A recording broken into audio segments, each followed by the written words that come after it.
কেআরপি education চ্যানেলে সবাইকে স্বাগত। ওয়েস্ট বেঙ্গল বোর্ডের ফিজিক্যাল সায়েন্স প্রথম চ্যাপ্টার পরিবেশের জন্য ভাবনা, এই চ্যাপ্টারের প্রথম পার্ট বায়ুমণ্ডল, এই টপিকটা আমরা আজকের ভিডিওতে কমপ্লিট করব। আশা করছি এই ভিডিওটা দেখার পরে বায়ুমণ্ডল নিয়ে কোনো রকম কনফিউশন থাকবে না। তো মণ্ডল, বায়ুমণ্ডল, মণ্ডল কথার অর্থ হচ্ছে গিয়ে যখন কোনো সেম জিনিস সীমাবদ্ধভাবে সংঘবদ্ধভাবে একই জায়গায় থাকে তখন তাকে আমরা মণ্ডল বলি। এই মণ্ডল সব জায়গায় তৈরি হয়, ঠিক আছে। যখন আমরা স্কুলে যাই বন্ধু বান্ধবরা মিলে, ঠিক আছে, বন্ধু বান্ধবদের মণ্ডল তৈরি হয় কিভাবে? কারো বাড়ি জামতলা, কারোর আমতলা, কারোর বেলতলা, কারোর কাঁঠালতলা। কি করি আমরা? সব বন্ধু বান্ধবরা এক জায়গায় ফোন করে কি করি? এক জায়গায় গিয়ে মিলিত হই। যখনই ওই এক জায়গায় গিয়ে মিলিত হলাম তাহলে ওখানে কি তৈরি হয়ে গেল? মণ্ডল তৈরি হয়ে গেল। কার মণ্ডল? না বন্ধু বান্ধবদের মণ্ডল। তারপরে আমরা কি করি? আমরা সবাই আবার ওখান থেকে সবাই একসঙ্গে স্কুলে চলে যাই, ঠিক আছে। তো এই যে মণ্ডল তৈরি হলো, কিসের মণ্ডল তৈরি হয়ে গেল? না স্টুডেন্টদের মণ্ডল তৈরি হয়ে গেল বা বন্ধু বান্ধবদের মণ্ডল তৈরি হয়ে গেল। ঠিক একইভাবে বায়ুরা যখন সংঘবদ্ধভাবে থাকে তখন তাকে কি বলা হয়? বায়ুমণ্ডল বলা হয়। এই বায়ুর মধ্যে কি থাকে? গ্যাস থাকে। তাহলে গ্যাসের যে আস্তরণ রয়েছে আমাদের পৃথিবী পৃষ্ঠের উপরে, তাহলে এই যে গ্যাসের আস্তরণ, এই গ্যাসের আস্তরণটাই কি? বায়ুমণ্ডল, ঠিক আছে। এই গ্যাসের আস্তরণ কত দূর রয়েছে? না পৃথিবী পৃষ্ঠ থেকে প্রায় ১,৫০০ থেকে ২,০০০ কিমি পর্যন্ত বিস্তৃত, তার থেকেও বেশি কি রয়েছে? এই বায়ুমণ্ডল কিন্তু রয়েছে। তো এই বায়ুমণ্ডলের মধ্যে কি কি গ্যাস থাকে?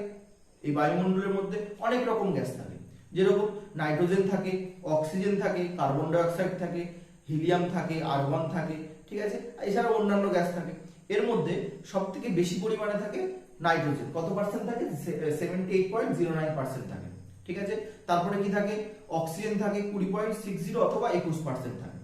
আর্গন থাকে 0.93%, কার্বন ডাই অক্সাইড থাকে 0.03%।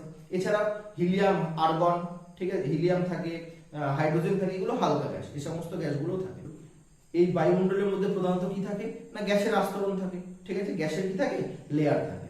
এবার এই যে গ্যাসের লেয়ার থাকে, এই গ্যাসের লেয়ার কিন্তু প্রয়োজন আছে, ঠিক আছে। এই বায়ুমণ্ডল কিন্তু আমাদের প্রয়োজন। বায়ুমণ্ডল প্রধানত কি করে? বায়ুমণ্ডল আমাদের অনেক রকম কাজ করে। যেরকম বায়ুমণ্ডল কি করে? পৃথিবীর উষ্ণতাকে কিন্তু নিয়ন্ত্রণ করে। পৃথিবী পৃষ্ঠের যে উষ্ণতা রয়েছে সেই উষ্ণতাকে কিন্তু নিয়ন্ত্রণ করছে। যদি বায়ুমণ্ডল না থাকতো তাহলে দিনের বেলা কি হয়ে যেত?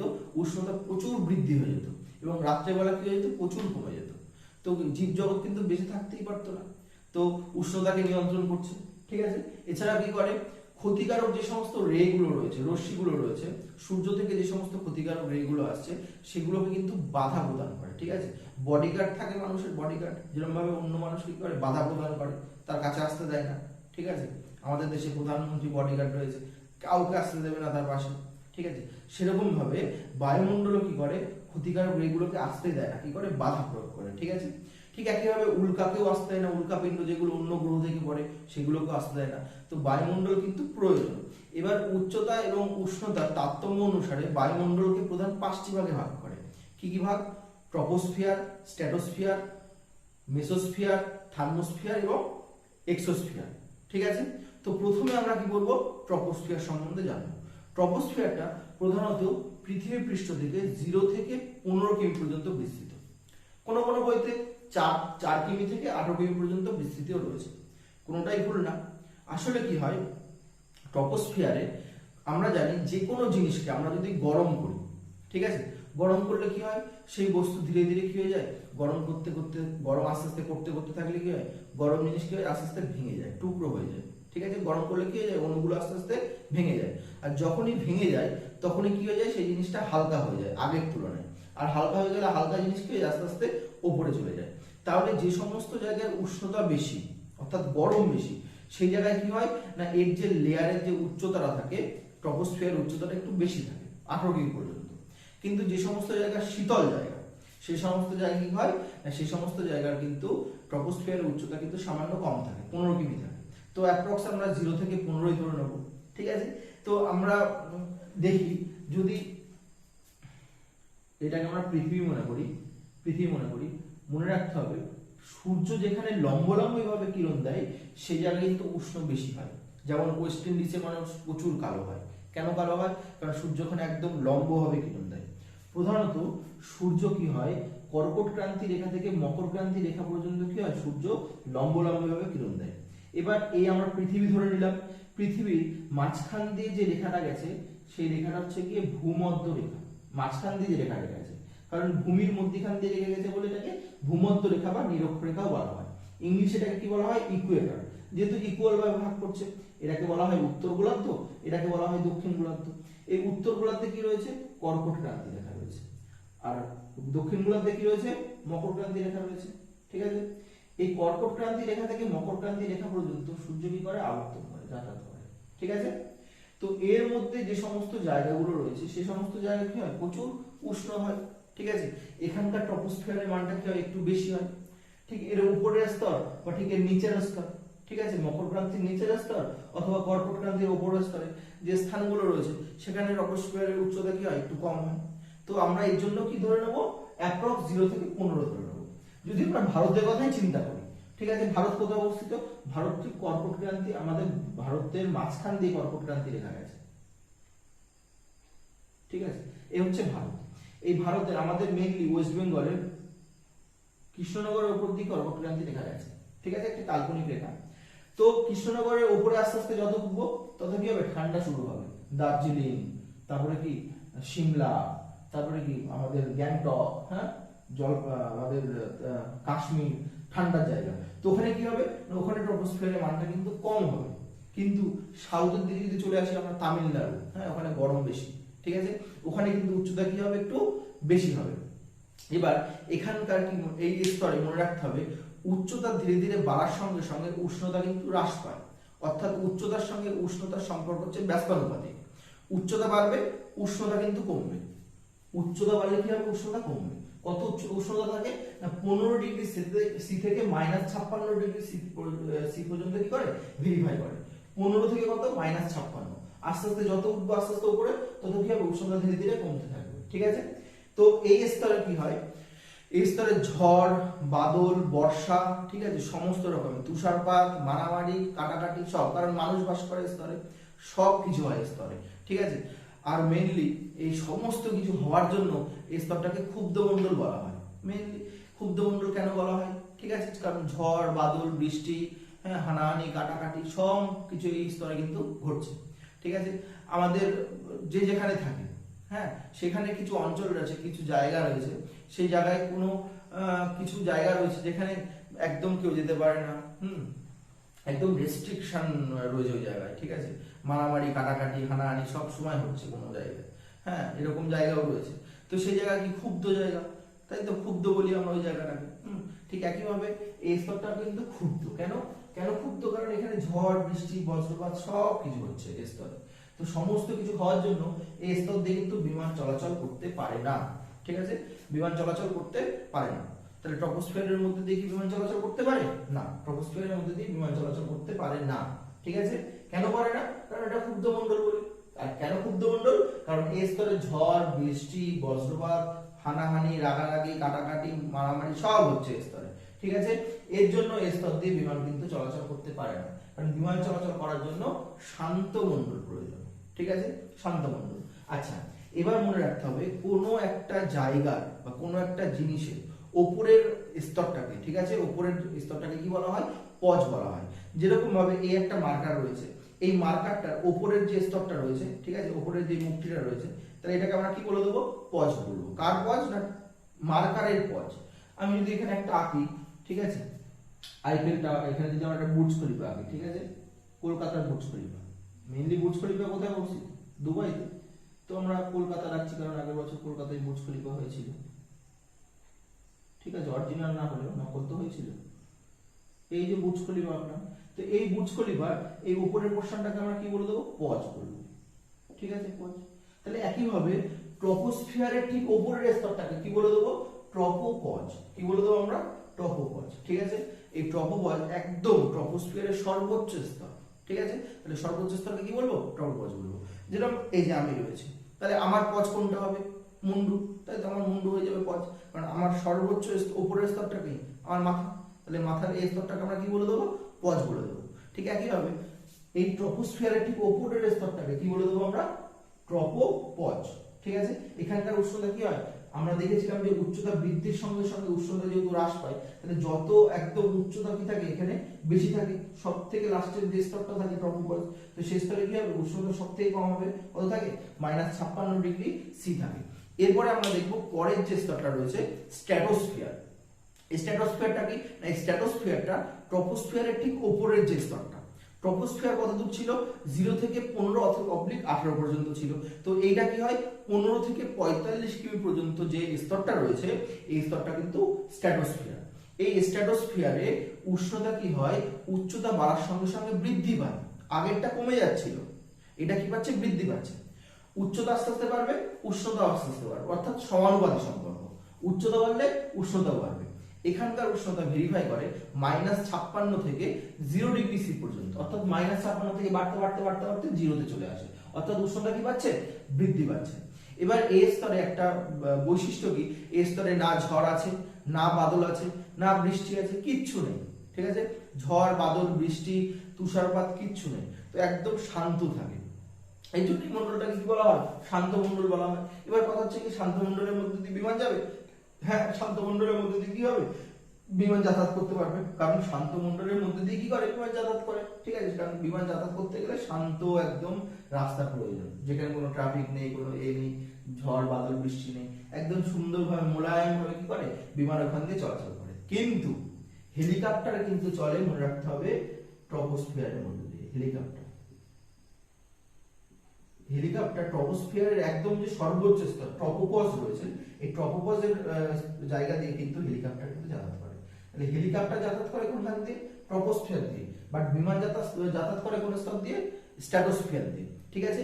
এবারে এই স্ট্র্যাটোস্ফিয়ারের একদম মাঝামাঝি স্তর রয়েছে, তো আমরা ধরে নিতে পারি স্ট্র্যাটোস্ফিয়ার কত ছিল 15 থেকে 45, তো আমরা এর মাঝামাঝি ধরে নিতে পারি কত 25 থেকে 35 অথবা 40।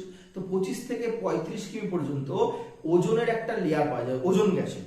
তো এই ওজোন গ্যাসের যে লেয়ার পাওয়া যায়, এই ওজোন গ্যাসের লেয়ারটাকে বলা হয় ওজোন স্তর বা ওজোনোস্ফিয়ার। তাহলে এই ওজোনোস্ফিয়ারও কোথায় অবস্থিত না স্ট্র্যাটোস্ফিয়ারের মধ্যে কিন্তু অবস্থিত। তো এই স্ট্র্যাটোস্ফিয়ারের মধ্যে যে ওজোন স্তর রয়েছে, এই ওজোন স্তর কিন্তু আমাদের কিন্তু বিশেষ প্রয়োজন। কেন, কারণ ওজোন স্তর কি করছে, ওই যে সূর্য থেকে যে ক্ষতিকারক রে গুলো আসছিল সেইগুলোকে কিন্তু বাধা প্রদান করে, ঠিক আছে। ওই ওজোন স্তরে কি হয় রিফ্লেক্ট হয়ে আবার কি হয় বাধা প্রদান করে আবার কিন্তু উপর দিকে চলে যায়। তাহলে এই ওজোন স্তর কিন্তু আমাদের টিকিয়ে রাখা দরকার। এবার এই যে ওজোন স্তর রয়েছে, এই যে লেয়ার রয়েছে, এই ওজোন স্তরের যে লেয়ার থাকে, এই লেয়ার কিন্তু মাপা হয় একটা এককে, তার নাম হচ্ছে কি ডপসন, ঠিক আছে। তাহলে ওজোন স্তরের যে লেয়ার বা গহ্বর কোন এককে মাপা হয়, ডপসন এককে মাপা হয়, ঠিক আছে। এই যে স্তরটা রয়েছে, এই স্তর কিন্তু ধীরে ধীরে পাতলা হয়ে যাচ্ছে। কেন পাতলা হয়ে যাচ্ছে, কারণ আমাদের পরিবেশে আমাদের সমাজে অনেক ক্ষতিকারক দূষিত গ্যাসের পরিমাণ কি ধীরে ধীরে বেড়ে যাচ্ছে। কোন গ্যাসগুলোর পরিমাণ বেড়ে যাচ্ছে, দূষিত গ্যাস কোনগুলো না carbon die oxide, chlorofluorocarbon, CFC, এই ধরনের গ্যাসগুলো, এনও, এই সমস্ত গ্যাসগুলো ধীরে ধীরে বাড়তে বাড়তে থাকার জন্য এই ওজোন স্তর রয়েছে, এই ওজোন স্তরের কি হচ্ছে স্তরটা অর্থাৎ এর যে লেয়ারটা রয়েছে ধীরে ধীরে কি হচ্ছে পাতলা হয়ে যাচ্ছে, এবং কোনো কোনো জায়গায় ছিদ্র হয়ে যাচ্ছে। সহজে ওখান থেকে কি হচ্ছে ইউভি রে অথবা সূর্যের যে কিরণ সেটা কিন্তু প্রবেশ করে যাচ্ছে আমাদের পৃথিবী পৃষ্ঠে, যার প্রভাবে কি হচ্ছে বিশ্ব উষ্ণায়ন ঘটছে। তো এইগুলো থেকে বাঁচার জন্য আমাদের কি করতে হবে, এই সমস্ত গ্যাসগুলোকে, ক্ষতিকারক গ্যাসগুলোকে কি করতে হবে, আমাদের কম মাত্রায় কিন্তু ইউজ করতে হবে, মানে অর্থাৎ কম যাতে নির্গমন হয় এগুলো কিন্তু মাথায় রাখতে হবে। যেরকম এসিতে, তারপরে রেফ্রিজারেটরে সিএফসি কিন্তু গ্যাস কিন্তু প্রয়োগ করা হয়, কিন্তু এইগুলো থেকে যেহেতু বায়ু দূষণ ঘটছে, আমাদের পরিবেশ যেহেতু দূষণ হচ্ছে, তার জন্য কিন্তু এই সমস্ত গ্যাসগুলোকে কিন্তু এখন কিন্তু আর ইউজ করা হয় না, ঠিক আছে। এখন ফ্রিজে বা এসিতে কি করা হয়, ফ্রিয়ন গ্যাস ইউজ করা হয়, ফ্রিয়ন গ্যাস। তো এই গেল ট্রপোস্ফিয়ার এবং স্ট্র্যাটোস্ফিয়ার। এবার আমরা দেখব মেসোস্ফিয়ার। মেসোস্ফিয়ার স্ট্র্যাটোস্ফিয়ারের ঠিক উপরের যে স্তরটা রয়েছে তাকে আমরা কি বলি, মেসোস্ফিয়ার বলি। এই মেসোস্ফিয়ার প্রধানত ট্রপোস্ফিয়ার অর্থাৎ 45 থেকে 85 কিমি পর্যন্ত কিন্তু বিস্তৃত, 45 থেকে 85 কিমি। এই স্তরের একটা বিশেষত্ব কি, এই স্তরে কি হয় উচ্চতা বৃদ্ধির সঙ্গে সঙ্গে উষ্ণতাও কিন্তু প্রচুর পরিমাণে কমে যায়, হ্রাস পায়, ঠিক আছে। কি সম্পর্ক, ব্যস্ত সম্পর্ক। উচ্চতা যত বাড়বে উষ্ণতা তত কি হবে কমতে থাকবে, ধীরে ধীরে কমতে থাকবে, প্রচুর পরিমাণে কমে।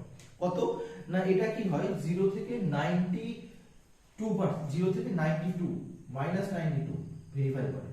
0 থেকে কত 0°C থেকে -92°C পর্যন্ত কি করে ভেরিফাই করে, -92 চলে যায়, এত ঠান্ডা। ঠিক আছে, এই স্তরটা। তো এত ঠান্ডার জন্য সব থেকে মনে রাখতে হবে সর্বোচ্চ যে শীতল স্তর কিন্তু এই মিসোস্ফিয়ার, কারণ এই মিসোস্ফিয়ারের তাপমাত্রা কত হয়ে যায়, -92 ডিগ্রি সি হয়ে যায়। ঠিক আছে, এই স্তরটা কি সর্বোচ্চ শীতল স্তর। ঠিক একইভাবে সব থেকে উপরের কোন একটা জিনিসের উপরের স্তরকে, সর্বোচ্চ স্তরকে কি বলে, পজ বলে। তো যেহেতু এটা মেসোস্ফিয়ার, তো মেসোস্ফিয়ারের উপরের যে স্তরটা রয়েছে অর্থাৎ সর্বোচ্চ স্তর, তাকে কি বলবো, মেসোপজ। ঠিক আছে, তাহলে মেসোপজ কাকে বলে, মেসোস্ফিয়ারের সর্বোচ্চ যে স্তরটা রয়েছে তাকে আমরা কি বলবো, মেসোপজ বলবো। মেসো, ঠিক এরপরে আমরা দেখব থার্মোস্ফিয়ার। মেসোস্ফিয়ারের উপরের যে স্তরটা রয়েছে তাকে কি বলা হয়, থার্মোস্ফিয়ার বলা হয়। থার্মোস্ফিয়ার প্রধানত 85 থেকে 650 কিমি পর্যন্ত বিস্তৃত। কোন বইতে এটা 550 রয়েছে, তো সেটাকে আমরা দেখবো না, আমরা অ্যাভারেজ করে কত 85 থেকে 650 কিমি পর্যন্ত কি থাকে, বিস্তৃত থাকে। এই স্তরে কি হয়, উচ্চতা বৃদ্ধির সঙ্গে সঙ্গে উষ্ণতা প্রচুর পরিমাণে বেড়ে যায়। আগে পর মেসোস্ফিয়ারে কি দেখলাম, উচ্চতা বাড়ার সঙ্গে সঙ্গে উষ্ণতা প্রচুর পরিমাণে কমে, বাট এখানে কি হয়, উচ্চতা বাড়ার সঙ্গে সঙ্গে উষ্ণতা প্রচুর পরিমাণে বেড়ে যায়। কত বেড়ে যায়, এটা -90 ডিগ্রি সি থেকে প্রায় 1200 ডিগ্রি সিতে চলে যায়, এতটা বেশি হয়ে যায়। 1200 ডিগ্রি সি প্রচুর বেশি হয়ে যাচ্ছে। ঠিক আছে, উষ্ণতা কি হয়, প্রচুর বেশি হয়। তাই এই স্তরে কি হয়, যে সমস্ত ক্ষতিকারক রে গুলো সূর্য থেকে আসছে, যেমন ইউভি রে, এক্স রে, গামা রে, এই সমস্ত রে গুলো কি করে, শোষণ করে নেয়। ঠিক আছে, এই সমস্ত রে গুলো কিন্তু খুবই খতরনাক। কেন, ইউভি রে কি করে, ইউভি রে যাদের শরীর মানে যাদের হচ্ছে যারা ফর্সা, তাদের শরীরে মেলানিনের সংখ্যা কম থাকে, তো তাদের কিন্তু স্কিন ক্যান্সার হওয়ার সম্ভাবনা থাকে। ইউভি রে কি করে, স্কিন ক্যান্সার করে। কিন্তু যারা কালো, ঠিক আছে, তাদের কোনো চাপ নেই। যারা কালো মানুষ তাদের স্কিন ক্যান্সার হওয়ার কিন্তু কোনো সম্ভাবনা নেই। কারণ কেন নেই, কেন, কারণ স্কিন ক্যান্সার হওয়ার জন্য কি, যারা ফর্সা তাদের কিন্তু হয়, কালোদের কেন হয় না, কালোদের দেহে মেলানিন থাকে। ঠিক আছে, মেলানিন কি করে, একদম বডিগার্ড হিসেবে কাজ করে। যখন ইউভি রে আসে, মেলানিন কি করে, ঘুষি মেরে কিন্তু একদম পাঠিয়ে দেয়। ঠিক আছে, তো ইউভি রে কিন্তু স্কিন ক্যান্সার করে। এক্স রে এত খতরনাক, আমাদের মাংসকে ছেদ করে কি করে, হাড়ের ছবি তোলে। এর জন্য কোনো জায়গায় হাড়ের কোনো সমস্যা হলে, কেটে মানে ফেটে গেলে বা হাড় ছিদ্র হয়ে গেলে আমরা এক্স রে করি। এছাড়া গামারে, পারমাণবিক বোমে কিন্তু গামারে ইউজ করা হয়, খুবই ভয়ানক ক্ষতিকারক এগুলো রে। এই সমস্ত রেগুলোকে কি করে, থার্মোস্ফিয়ার কিন্তু শুষে নেয়। কত ভালো কাজ করছে। এছাড়াও খুবই খতরনাক আর একটা রে আছে, কসমিক রে। কসমিক রেকেও কি করে, এ কিন্তু শোষণ করে নেয় এই স্তরটা। তো উপরের যখন অন্যান্য গ্রহ থেকে যখন উল্কা পড়ে, এই কসমিক যখনই ধীরে ধীরে এরপরে রয়েছে এক্সোস্ফিয়ার, তো এক্সোস্ফিয়ার থেকে যখনই থার্মোস্ফিয়ারে প্রবেশ করে, তখনই এই সমস্ত রের জন্য ওই উল্কা কি হয়ে যায়, প্রচন্ড মানে আগুন ধরে যায়। আর যখনই আগুন ধরে যায়, উষ্ণতা প্রচুর বেশি থাকে, আগুন ধরে যায়। ঠিক আছে, আগুন ধরে গিয়ে কি হয়ে যায়, এরপরে যখনই কি আসে, মেসোস্ফিয়ার আসে, সর্বোচ্চ শীতলতম স্তর, আর এখানে সব থেকে উষ্ণতা বেশি, কি হয়ে যায়, হট করে অনেক গরম হয়ে যায়, আবার পরের স্তর যখনই আসে হট করে আবার ঠান্ডা হয়ে যায়। এর জন্য কি হয়, যখনই কোনো একটা জিনিস প্রচুর গরম হয়ে যায়, প্রচুর ঠান্ডা হয়ে যায় সঙ্গে সঙ্গে, তখনই সেই জিনিসকে যে ভেঙে ভেঙে টুকরো হয়ে যায়। অর্থাৎ উল্কা পিণ্ড যে আমাদের পৃথিবী পৃষ্ঠে এসে পড়ে, সেই উল্কা পিণ্ডকে কিন্তু কি করে দেয়, ভেঙে ভেঙে টুকরো করে দেয়। কোন স্তরটা, থার্মোস্ফিয়ার। ঠিক আছে, এবার কিছু কিছু ক্ষেত্রে পৃথিবীতে কোনো কিছুই 100% হয় না। ঠিক আছে, কোনো কিছু 100% হয় না। যেমন লাইফ বয়তেও অ্যাট দ্য 99.9% কি থাকে, জীবাণুকে ধ্বংস করতে পারে, 100% পড়ে না। তো কিছু কিছু সময় কি হয়ে যায়, উল্কা কিন্তু পড়ে। বিগত 2-3 বছর আগে আমাদের ভারতবর্ষেরই বিহারে উল্কা পড়েছিল। ঠিক আছে, ওখানকার যে মুখ্যমন্ত্রী ছিল নীতিশ কুমার, সে আবার ওটাকে এতে রেখেছে, জাদুঘরে রেখেছে। ঠিক আছে, উল্কা পিণ্ডটাকে। ঠিক একইভাবে আমাদের মহারাষ্ট্রে একটা বড় একটা কি তৈরি হয়েছে, ঝিল তৈরি হয়েছে, লোনার ঝিল। ঠিক আছে, লোনার হ্রদ, এই উল্কাপিণ্ড পড়ে। ইভেন হচ্ছে গিয়ে হাজার হাজার বছর আগে উল্কা পড়েই এই ডাইনোসরের কিন্তু কি হয়েছে, মৃত্যু ঘটেছে। ডাইনোসর যে উধাও হয়ে গেছে, কিসের জন্য, উল্কার জন্য। তো এই যে উল্কাগুলো, এই উল্কাগুলোকে কিন্তু আটকাচ্ছে, উল্কাপিণ্ডকে আটকাচ্ছে কিন্তু থার্মোস্ফিয়ার। ঠিক আছে, এই স্তরে কিছু কিছু জায়গায় গ্যাস কি হয়, আয়নিত অবস্থায় থাকে। আয়নিত হওয়ার কথার অর্থ কি, আয়নিত কথার অর্থ হচ্ছে কি, ইলেকট্রন কি করে, বর্জন করে। ইলেকট্রন বর্জন করার জন্য এই স্তরে কি হয়, বেতার তরঙ্গ বা রেডিও তরঙ্গ কি হয়, রিফ্লেক্ট হয়। তাহলে বেতার তরঙ্গ, রেডিও তরঙ্গ কিন্তু থার্মোস্ফিয়ারে অবস্থিত। ঠিক আছে, তাহলে এই থার্মোস্ফিয়ার থাকার জন্য আমরা কিন্তু রেডিও শুনতে পাচ্ছি, বেতার শুনতে পাচ্ছি, ঠিক আছে, রিফ্লেক্টের মাধ্যমে। তাহলে গ্যাস যেখানে আয়নিত অবস্থায় থাকে তাহলে সেই জায়গাটাকে আমরা কি বলি? আয়ন স্তর বা আয়নোস্ফিয়ার বলি, আয়নোস্ফিয়ার। তাহলে এই আয়নোস্ফিয়ারটা কোথায় অবস্থিত? না থার্মোস্ফিয়ারের মধ্যে অবস্থিত। কোন কোন বইতে এই স্তরটাকে আয়নোস্ফিয়ার বলা হয়। ঠিক আছে, এই স্তরে মনে রাখতে হবে ইন্টারন্যাশনাল স্পেস, ঠিক আছে, ইন্টারন্যাশনাল স্পেস যে স্টেশন রয়েছে, আন্তর্জাতিক মহাকাশ যে কেন্দ্র, সেটাও কিন্তু এই স্তরে অবস্থিত। ঠিক আছে, এরপরে রয়েছে যেটা এক্সোস্ফিয়ার।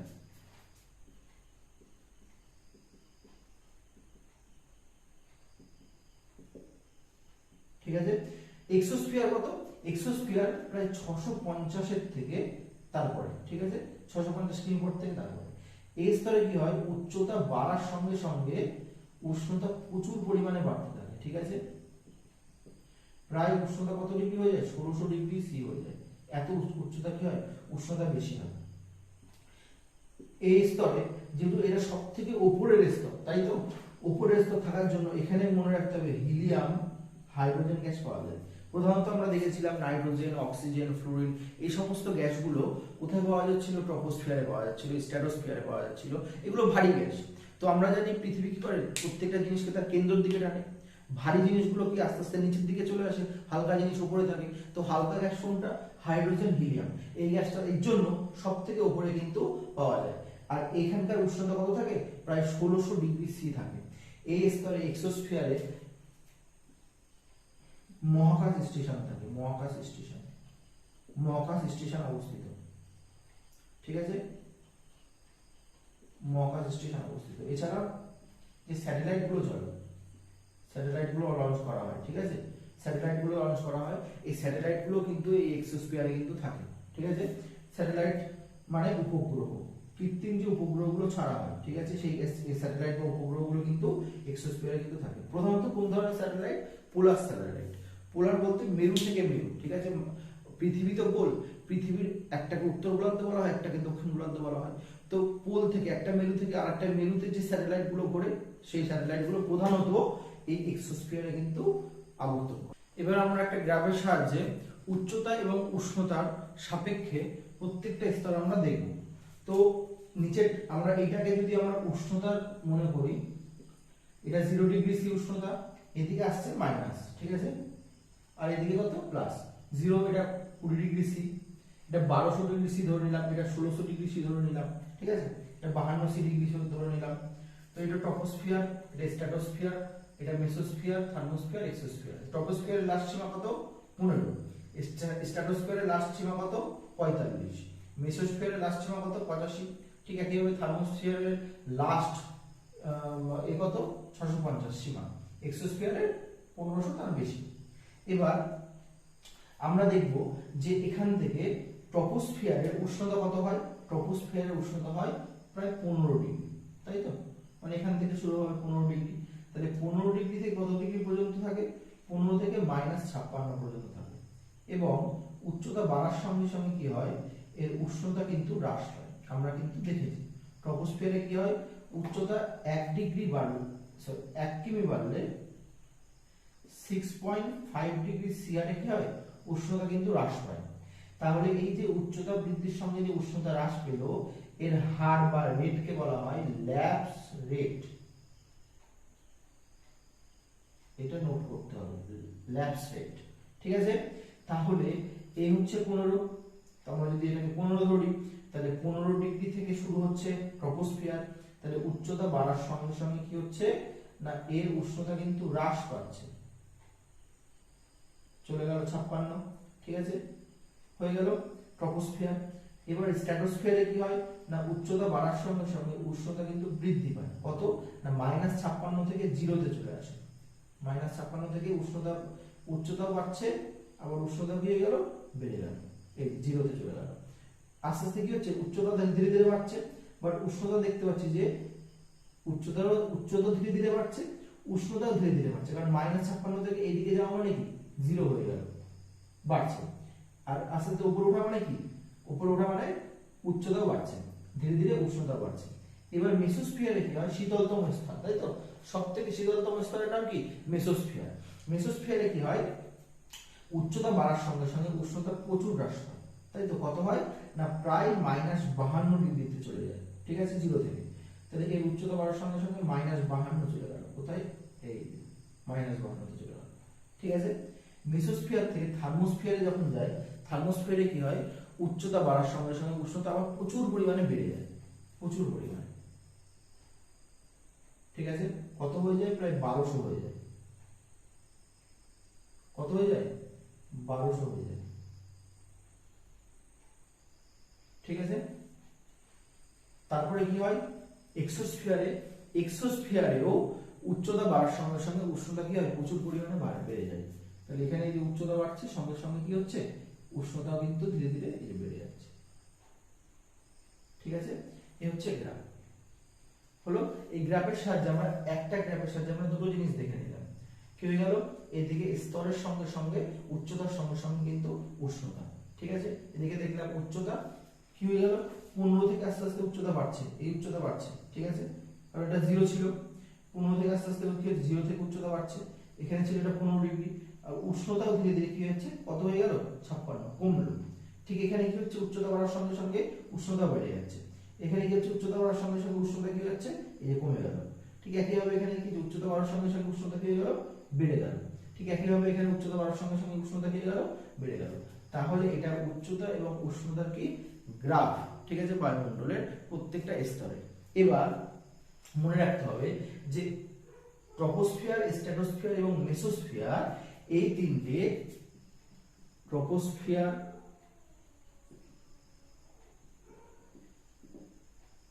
স্ট্র্যাটোস্ফিয়ার